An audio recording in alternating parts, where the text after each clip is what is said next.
Welcome, everyone, back to the Inner Warrior Summit, where we're pulling back the curtains and engaging in candid conversations with a diverse panel of speakers who are all here to share their unique perspectives on these unprecedented times and explore the importance of taking responsibility for how we're dreaming, how we're showing up, and the collective healing power in doing our inner warrior work, especially in this current time of upheaval and spiritual awakening on our planet. So today I'm really excited to introduce you to a new colleague of mine, Joyce Lely, all the way from New Zealand. Welcome, Joyce. I am so happy to be here, Susan. Thank you for having me. Of course, of course. Well, Joyce, am I saying your name correctly? You pronounced it extremely well. Yes, thank you. Okay. Just checking. So Joyce Lely is an art alchemist. I love that. Shamanic creative, guide, teacher, and mentor. She helps multi-passionate women get unstuck and bring their dream life into the world.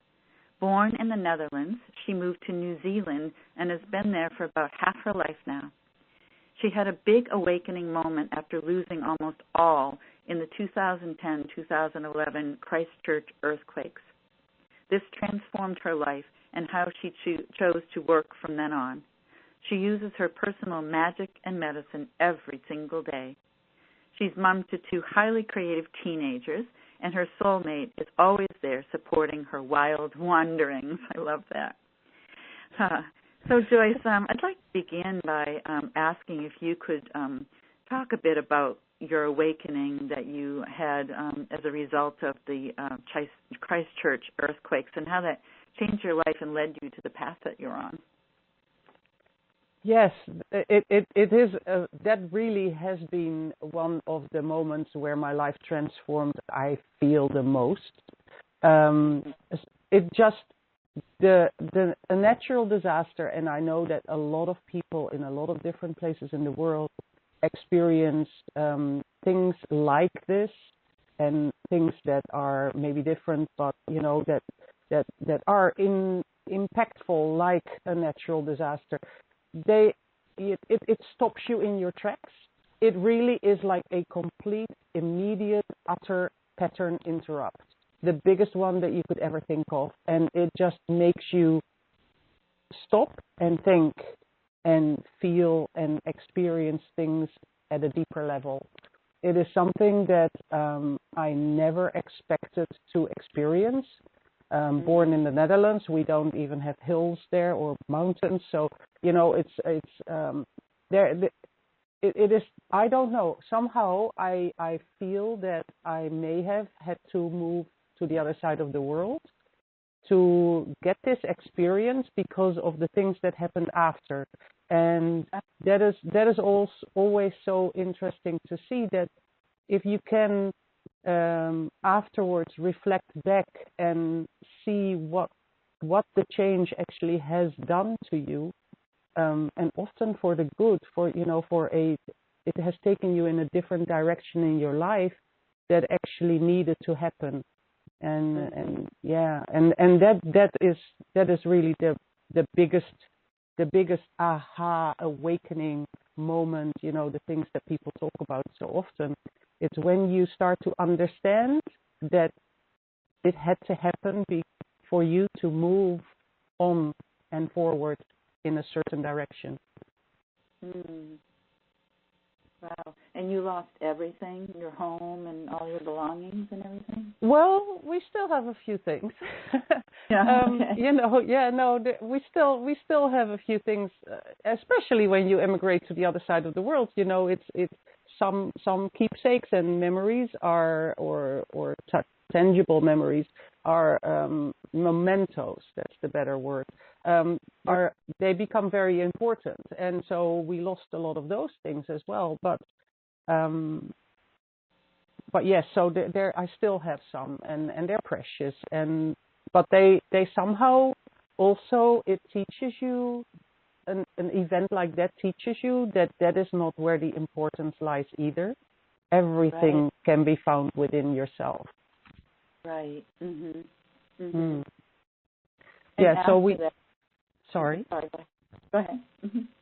No, I just wanted to say, so yes, we lost a lot, but we didn't lose every single bit. And I feel for the people that currently are experiencing the bushfires and the wildfires. Mm-hmm. You know, that's another level, because but for especially then, I think, like, if you understand that everything actually is within yourself, Mm-hmm. then you can start breathing again. Yeah. Mm-hmm. Right. And so, after you went through that, did it change the course of your life and your way of being in terms of your artistic, creative self and all of that? How did that shift? So it changed in almost every way. My life and my family's life. I've got 2 kids, as you mentioned. I've always been a creative, and I've always used it as my personal escape, and I guess as my personal medicine. Maybe I never really understood that was what it was. You know, I just liked to be creative, and I used it as my escape for emotional, things that I went through. But the earthquakes really taught me that, or actually the observance of others, how I went through the earthquakes. That was really the thing. Because I just went through the aftermath the way I went through most things in my life. You know, I organized my daily life in the way that we could, and I had to look after the kids. I felt like I needed to keep calm for the kids. But also I used my creative expression and my art in a way that I had always done with every upheaval that happened in my life.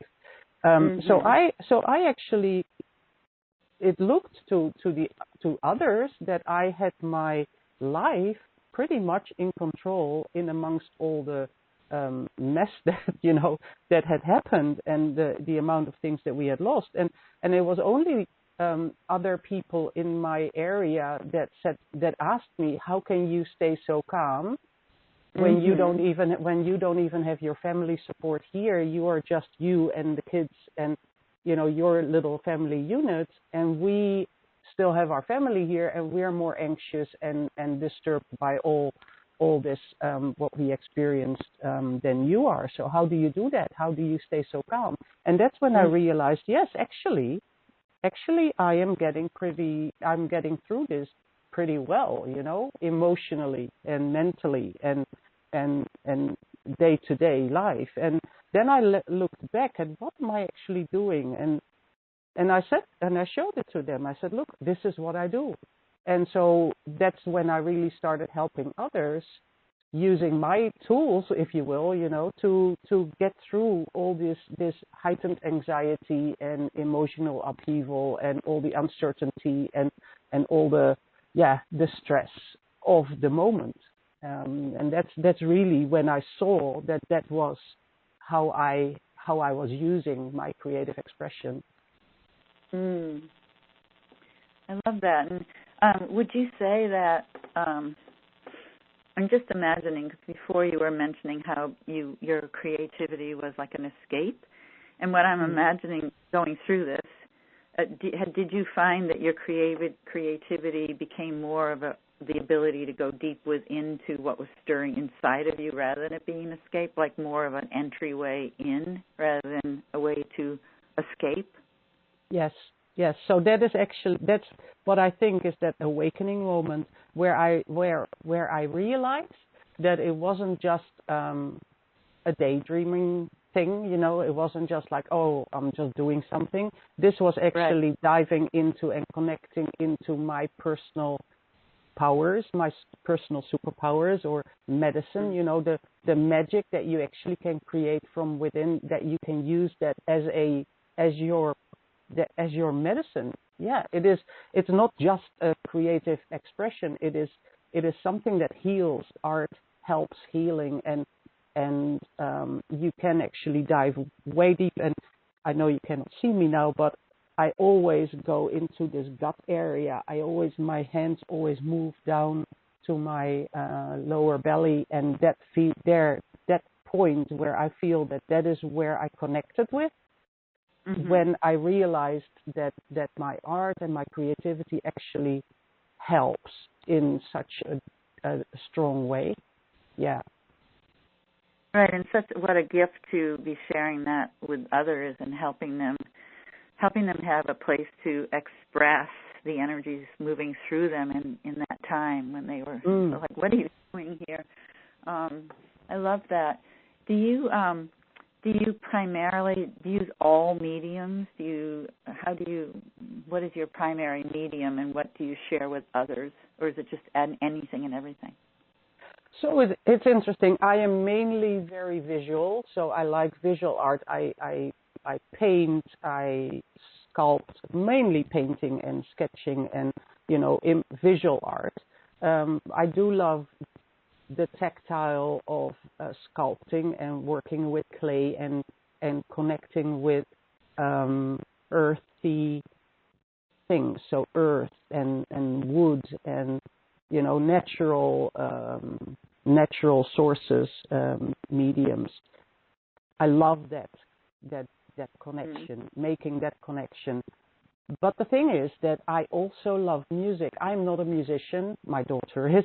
I do love music, but I don't always use music and sound. I do love, sometimes I feel like I need to have a certain kind of music playing while I'm creating visually. And sometimes I start creating and I just want the stillness. So that depends very much, and I can go to places and I suddenly smell and it makes a connection. So I talked about this with a colleague here locally, and he said that I said, I'm confused, I feel confused. He's sort of a mentor. I said to him, I feel confused here because I am a visual artist primarily. But I do love the tactile of the forming with my hands. I do love music, but not always. I do connect with smells, but not always. I do, it's all these things. And he said, well, then you're just sensual. And I felt that was a bit strange because, most of the times we have a different kind of meaning to the word sensual. But he said, yes, because if you cannot really determine that it is one sense above the other that is more worth more or valued stronger within you, where you move organically, fluid, it's a fluid movement between the senses, then you could say you're sensual. He said, and that's totally fine, because I always feel like, that means that I'm not a good visual artist or not a good enough visual artist or not, because I don't have the one thing. And he said, that's fine, you can fluidly move between. Yeah, so that's me. Right. I'm just imagining, Joyce, that having gone through that questioning and curiosity in yourself around that you now can share that with others, because so much, people have so much vulnerability around their creativity. Yeah. I mean, I don't know if you've heard of Brené Brown. She does some amazing work around vulnerability, and she has done so much research, and I don't know if this is exactly right, but close. She asked, she's like, I've asked, thousands of adults, from the ages of 40 up, when was your first moment where you really shut down and had the most vulnerable moment where it was just like shame would really rise up? And she said like 40% of the people went back to a place in their lives when they were being creative and somebody said something, judged, that doesn't look like a bird.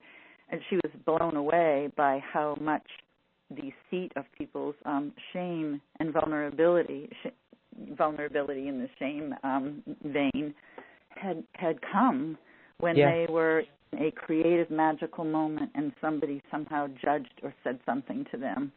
I know. Yeah. So I'm imagining with you guiding people, it's like helping them, really tap into that everything they do, the wholeness of our creativity, the sensuality, and all the different ways that people create is the pathway, and letting go of all those preconceived notions and stories. Yes, exactly. And as as I explained to you, I am constantly asking myself questions still, and I am myself still on a journey, as I believe we always all are. I don't think that you're ever done with your adventure. But, somebody once called me a journey walker. I walk a journey and I have adventures, but it's like there's a next chapter and there's a next volume.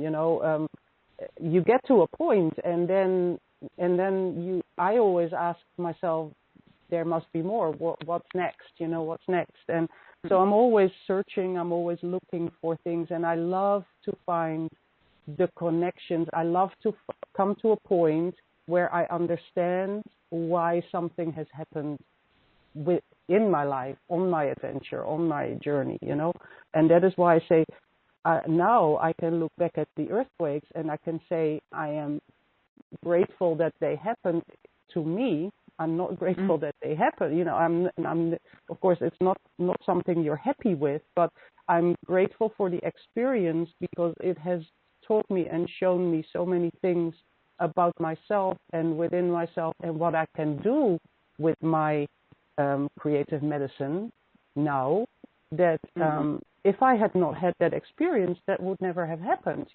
We wouldn't be talking here.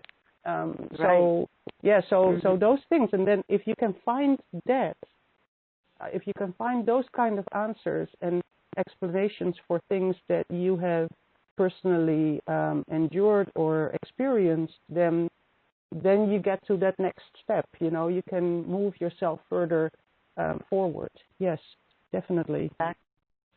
Yeah, and it really makes me think about, like in the shamanic work or any spiritual work, it's those places where our routines or this set way of being gets shaken up that we really, and we're like, we can't grasp onto anything that felt familiar anymore. That is when the waking up happens, really. A lot of it's like, how can I break that routine? What are the routines that I don't even realize that I have? And so, I love that. And of course, the more catastrophic things that are happening right now, that's a very big waking up and a very big falling away and small death passages everywhere, which seem to always open us up to those creative, forces inside of ourselves. Yeah. And so I'm just tuning in here for a moment. So what would you say are the most common, say, blocks or resistance that you find with the people that you're working with, the women? And do you work with men and women, or just women primarily? So I mainly work with women. It's strange. I never really thought that I would only work with women, because I can work fine with men, and I have the odd men come to me and we work through these things. But so one of the parts that actually happened after the earthquakes and made me now work mainly with women was my own thing that I needed was connecting with my own feminine energy more, because I was close to a burnout. So after the earthquakes, as I said, I used my creativity and it went all kind of nice and smooth and smooth enough considering. Then a year after we decided to move from Christchurch, which is on the South Island of New Zealand, to the North Island, we basically had not enough savings or reserves left over to contain us for longer. And the place was so slow. The rebuild after was so slow, and there was so much extra stress and drama with the earthquake insurances and all that kind of red tape, that we decided for our kids, mainly for our kids, but also for ourselves and financially, we had to find a place where we could actually really work towards the future and not be disturbed by all the brokenness around us. So we took our last savings and we moved the household to the North Island. When we arrived here, we first settled the children in school and everything. And then we started looking at what are we going to do to sustain ourselves? You know, are we going to temporarily find part-time jobs, both of us? We all, as I said, we don't have family here, so we always want to have one of us here for the children, at home, you know, for the children. So was it two part-time jobs, or what are we going to do? You know, with our limited resources that we had left over, we had to really make a plan. So I started teaching again. I did teach art previously for quite some years. So that was an easy go-to. So I started teaching my art, and first I mainly taught children, and then I took on more work, and it just came to me. It was just easy, you know. I got more and more work offered to me, and I had other women that came to me that listened to my story, that I started, local women here that I started working with. So in our family, we discussed this, and we said, okay, now what do we do? Am I going to work more, or are we still going for this part-time situation? And so we decided that I would just start working more, and we would flip our roles. Basically, my partner would stay home and look after the house and be here for the children when they came out of school, and I would take on more work. But that meant that I started to take on so much work and felt so responsible for the family that I started working myself crazy.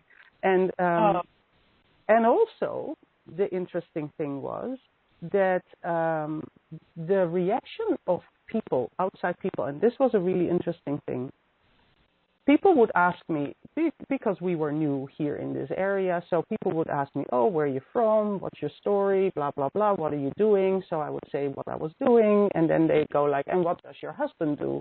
And I would say, well, he's at home. He's a house husband. And there is still quite a traditional view here in New Zealand. So the first thing was that they felt there must be something wrong with him, that he's not having a job, that he's not working, you know.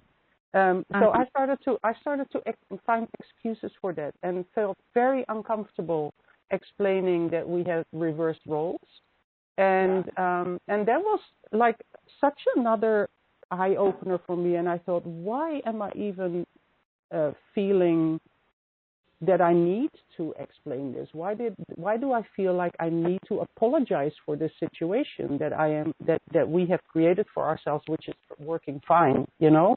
So that whole internal dialogue that I suddenly felt like I needed to explain myself to people that I didn't know, to strangers that had an opinion just because, you know, and that is something that I wanted to flip. So I really needed to find my feminine and feel strong in that. And because of that deep dive into my feminine energy, I started working mainly with women. Yeah. Right. Long story short. Long story short.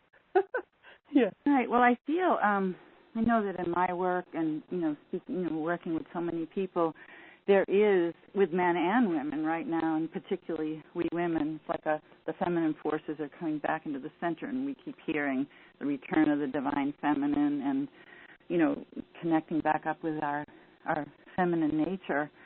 And I feel like that is really important, especially for we women, but also for men. You know, I feel like men are also being called to trust in the deeper intuitive dreaming place in ourselves, and learning, you know, also learning to trust in coming back into what's sometimes called in indigenous cultures the moon lodge, and we women are learning how to bring our feminine intuitive nature out into the world, into the sun lodge. In other words, coming out in the world, and bringing what's usually not necessarily at the forefront. So there is this shifting that's happening, and so many of the shifting's happening in relationships right now. I mean, with all of us with COVID and being in families and having, I don't know what it's like exactly there, but here we have a lot of isolation and lots of things are changing. And so people are really needing to tap deep into what is really true, whose role is what now in a relationship, what's going to work. And I keep feeling like, the old paradigms, the old patriarchal systems are falling apart all around us, for sure. I feel like we're all in this curiosity and this exploration, men and women, but particularly women, because we really have to bust through, the patriarchal systems that haven't served us as much, for sure. Yeah, yeah. Well, as you said, it is as difficult for men as well, because when we decided to reverse roles, it was, if we as a couple would meet others and they would ask, they would ask my partner, like, what are you doing? And he would say, well, I look, I'm a house husband, and they honestly, there's a stamp already there, something must be wrong, something must be on there, going on there that's not normal, because what husband does that, And maybe in Europe, where we originally are from, of course, it is a little bit more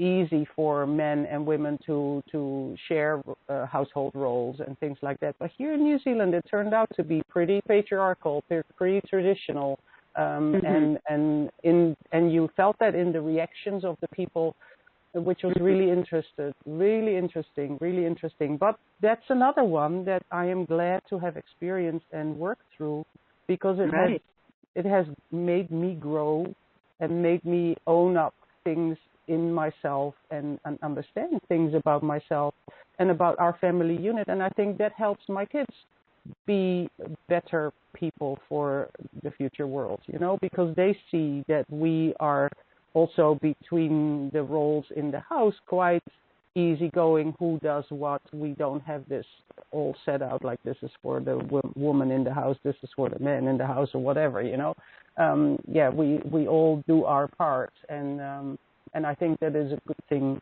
It is a good thing. At least I'm happy with the way it is. Yeah. I know, and for so many of us right now, everywhere in the world, I mean, with all that's going on, we really, everything that wasn't working is exaggerated. Everything that is working is exaggerated. And there's so much exaggeration, and also with everybody being like, with each other so much. Yeah. There's so much revealed, and I think that the example that we give the children, how do we respond to situations we have no control of? How do we respond to all the things, I mean, they're watching us every moment because they're really tuned in. It's like, wow, what's going on in this world, Yes, I'm watching all of us, and I feel like that's our responsibility. Here we've been talking a lot about this on the Inner Warrior Summit, how we're being can be extremely healing, and is really paving the way for this next generation, or the younger people around us, watching how we are actually responding to all of this. It's really deep and important. Yeah, so I'm so happy that we're doing this, because there are also, as you said, such exaggerated bad examples available for them as well at the moment, and I think we really need to emphasize and shine more light on the lighter ways to deal with these situations, and to find positive ways to be together and to work together to get out of this, to make it work. Yeah. Exactly. Yeah, I love using, just saying to myself in any situation where at first I want it to be something wrong here, just like, what is right here? Because there's a mystery, but there's something way bigger than our human minds and perceptions can really take in, and then that trusting that, wow, what is right here? And often when I do that, it soon after, what really was right in something being different than I ever would have imagined or wanted to control opens up. I'm like, wow, I had no idea what I didn't know. I know that that's not a new phrase, but I love using that. So Joyce, I love this term that you use that you call creative refocus, and I'd love to have you talk about what you mean by that and how this can help people in these times if they do that. Or can you just talk about that some? Yeah, sure. Creative refocus is something I use because creatives notoriously are or people usually say, and I think it is a bit true, that creatives find it difficult to plan and to have like a lot of rules and things, steps to work by. And so when people are creative, they usually love to just go with the flow and do things the moment that the muse hits and things like that, So focus is another part where, as a creative business owner, because that's what I am now, I use my creativity, but it also is my main source of income, my creative exploits and my creative teachings and works. That's how I make my money, and that's how I support my family. And to make that work, you need to have strategies and focus in place, because otherwise you cannot run a business. That's just one thing, So the fun thing was that for 2020, because I am multi-passionate, I always have many ideas going around in my head, and sometimes it's really difficult to choose just one or to focus on one only. But to get, I help my clients build their lives and their dream lives, and that usually includes creativity because I work with a lot with creatives. And so we work with these strategies and how to focus on one thing long enough to bring it to a final product or an end goal, And so for 2020, there were so many things going on, and in this, vibe of, oh wow, a new era, 2020, beautiful number as it is, 2020 vision. Right. It's like perfect vision, and everybody had these amazing plans for 2020. And so at the beginning of the year, I created this program called Creative Refocus, because I thought 2020 is a good new starting point, and we need to keep our focus on the things that you want to create, that you want to bring into this year. So the refocus was mainly to how do you, as a person with so many things that you want to bring into this world and so many things that you can do, because a lot of people can do a lot of things.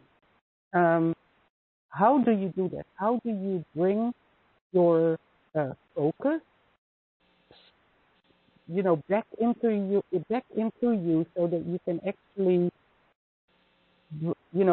spearhead or find that anchor point at the end of your line, and really draw yourself into that. And how do you use creativity with that? Because I always use my creativity for every single thing, because that's how I keep fun in my life.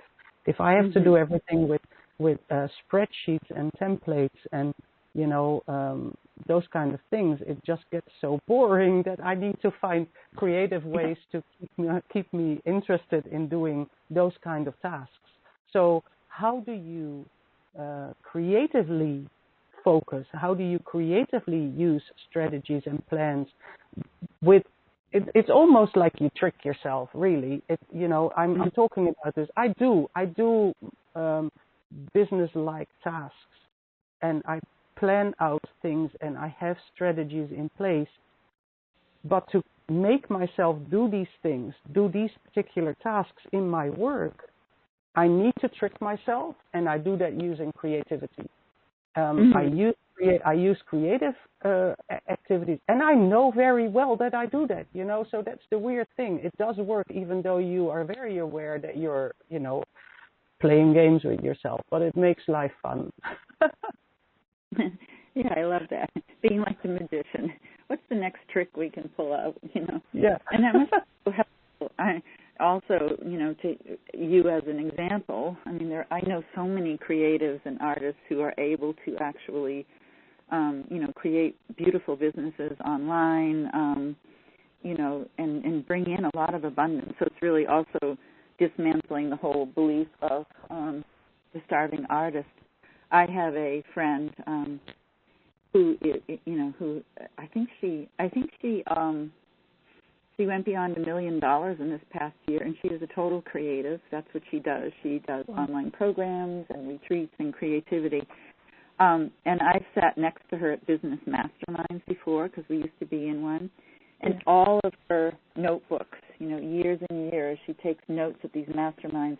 She has all of her pens, colored pencils, and pens, and all of her notes are like a complete, beautiful artistic journal. It's the most amazing thing to watch her. Yeah. I mean, well, it's exactly. like See, there's so many ways. Yeah. These incredible artist notebooks that are at the most high level, masterminds about, the different techniques and all the different things we have to learn to, to bring our businesses online and actually serve more people in the world. So I love that. You must be a wonderful example, to the people you work with to help them also learn how to create strategies and in a creative, refocused way, be able to also bring in abundance and flow through their creative gifts. Yeah. And it is all connected, I mean, we are all connected. I believe that truly, that if you allow yourself to express yourself creatively just the way you like it, you also can attract the finances that you want to go with that.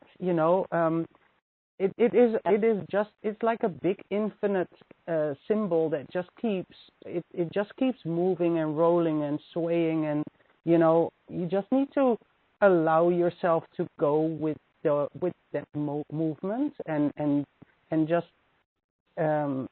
just sit with these feelings and just allow it. I feel like allowing is a big word for me this year. That I use it. I seem to use it again and again. Allow yourself to be happy with yourself. Allow yourself to love yourself. Allow yourself to express yourself. Allow yourself to help others with the things that you're good at, because they need it too. They need it too. Just allow that. Allow yourself to be imperfect, because how you see or you think that you may be imperfect might be perfectly fine and exactly what somebody else needs at this moment, because they are at that different place still where they need to start feeling or need to start experiencing this one thing that you've already had. And and so by doing that, it's just, I'm swaying now as I'm talking to you. I'm just swaying. It's like, because I start moving.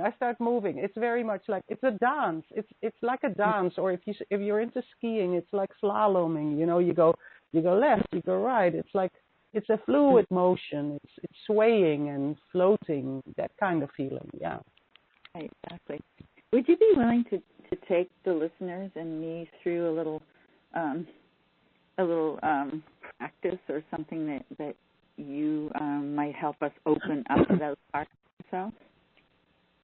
Well, I can take you through a little guided meditation, which is how I often start with creating, and it's also how I often start with getting into that place where you start to allow and sway and just go with the story that you are in, the place that you feel yourself in. Yes, so we can do that.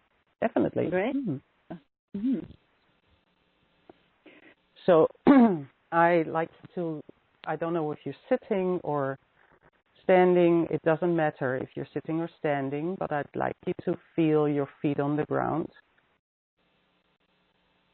And I'd like you to relax your arms. You can just shake them a bit. And you feel your feet on the floor. Really feel them. Focus on your feet. And then take a deep breath in and hold it. And breathe out. We do this 3 times. Breathe in. And out. Nice long breath out. Breathe in deeply. And breathe out.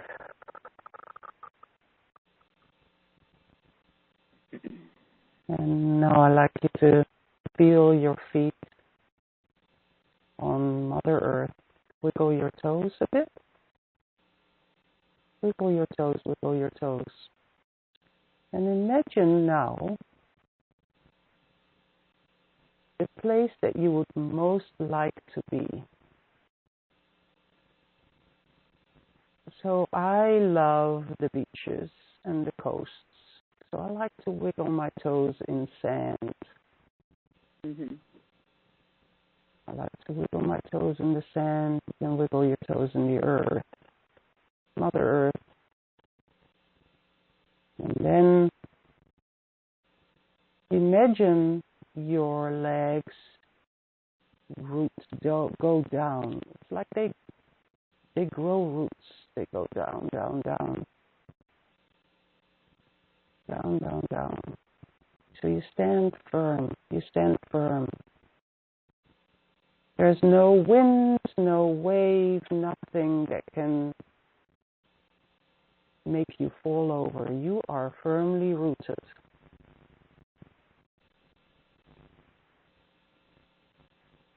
You are firmly rooted. You can sway, but you don't fall. And now I like you to imagine that there is this little breeze in the air, and you are swaying from one side to the next. It's like dancing. It's like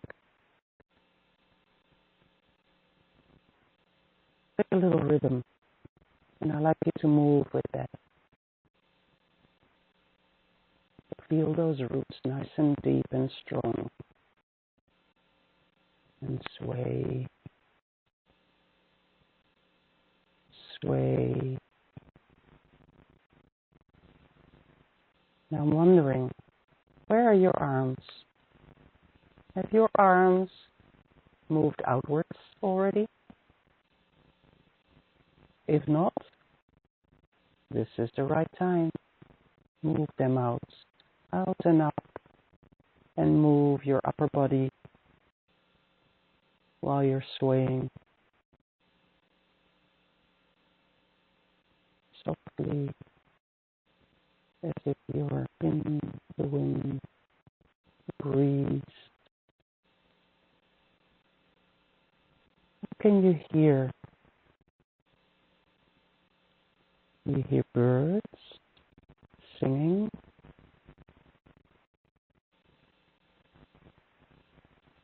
Are you near the coast and hear the waves crashing into the rocks?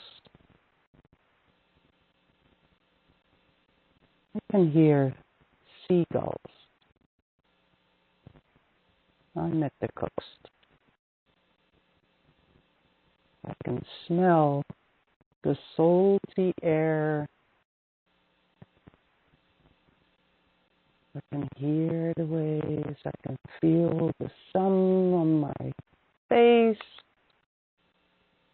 And I'm moving with the tide, moving with the rhythm, the water. This is a blissful feeling. If I open my arms wide, and if I now push up with my feet, up, I'm in the air. I'm soaring over the water in this beautiful sunlight. The sunlight shimmers on the water surface, and I'm soaring. I I'm gliding in the air. I'm flying into the distance, to the horizon. I can keep going forever and ever and ever. I'm like an albatross. I never have to stop. I can keep going. There is so much space. There is so much space. I can go wherever I please. There is no end. Everything, every direction I can turn into, I can keep flying. I can go higher. And I can dip down to get the fresh, watery feel. And I can go up. And I can soar. What's that land that I see there? That must be my promised land. Imagine this, landing onto a promised land. What does it look like for you? Now try to visualize this onto your paper. You can paint, you can write, you can even sing a song. So this is some example of a small daydream that you can take yourself on and that you can use as a starting point for a creation. It connects you to your wishes and to your to the things that you love, but it also relaxes your breathing and it relaxes your monkey mind, your busy mind. It makes space for your dreams. So I love these kind of little daydreams to start just as a daydream. Love that. As a starting prompt for creating. I love that. Thanks for the flight. So this takes us right into your free gifts that you're offering, Joyce, the 5 steps to draw out of your dreams. Would you like to share with the listeners what you're offering? So the 5 steps to draw out your dreams is an initiation. It's a starting point of how to tap into your 5 senses to create and to connect with your 5 senses and find the strength within yourself where you have your superpowers. It brings you clarity, it brings you purpose, and it brings you it's a start of how to weave together what you have to offer and what you wish from your life and from your work, how to bring that together in a purpose and your path forward. So it's really a starting point when you are building or creating your own dream life. It's very much the 5 steps are the 5 senses. So we go into the different senses, what their specialties are, and where you can find them, how you can connect with those, and how you can use them in different aspects in your life and in your work.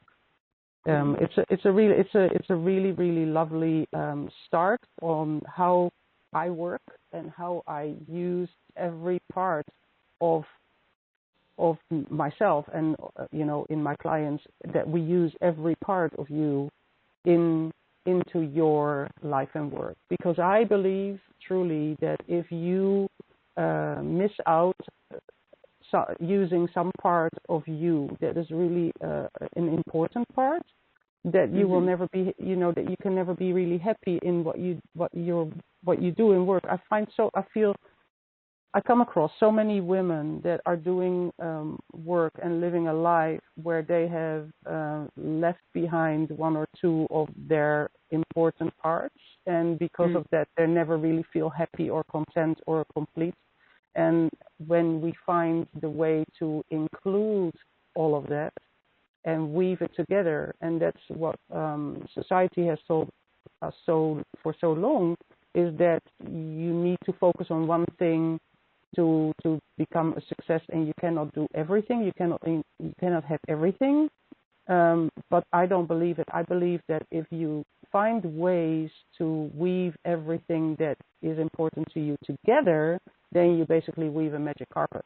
You know, it's like the strength of a woven fabric is all the threads together that hold it together. And if you pull out a few, then there are holes, you know, and that is why people sometimes feel incomplete or not satisfied with how their life and work looks like at the moment. So that is what it starts to explore. I love that. So listeners, on the page where you came in to listen to us, you can see a link to that. And so if you want to learn 3 or 5 senses and coming in from a very thorough and whole place of you and become your own dream weaver, a term that Joyce uses, then please go click on that link and treat yourself to this 5-day initiation into becoming a dream weaver with Joyce. Well, thanks, Joyce. Oh, you're very welcome. It's so good to be with you. I'm looking at the clock and realizing we're coming to a close here.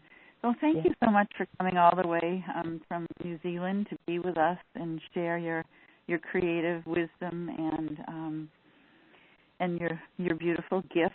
I feel inspired, and I hope the listeners have wakened up some of their creative potential and possibilities in them by listening to us. So thank you so much. I hope so too. Thank you so much for having me, Susan. It's really been really lovely. I'm so grateful that you did invite me. Thank you so much. Oh, you're so welcome. And I want to thank all the listeners for being with us on the Inner Warrior Summit. And I want to invite you to please come tomorrow and listen to more of our inspiring and uplifting interviews and conversations that are here to give you renewed hope and inspiration and in wherever you are in your journey. So wishing everybody a beautiful, inspired rest of your day or evening. So bye for now.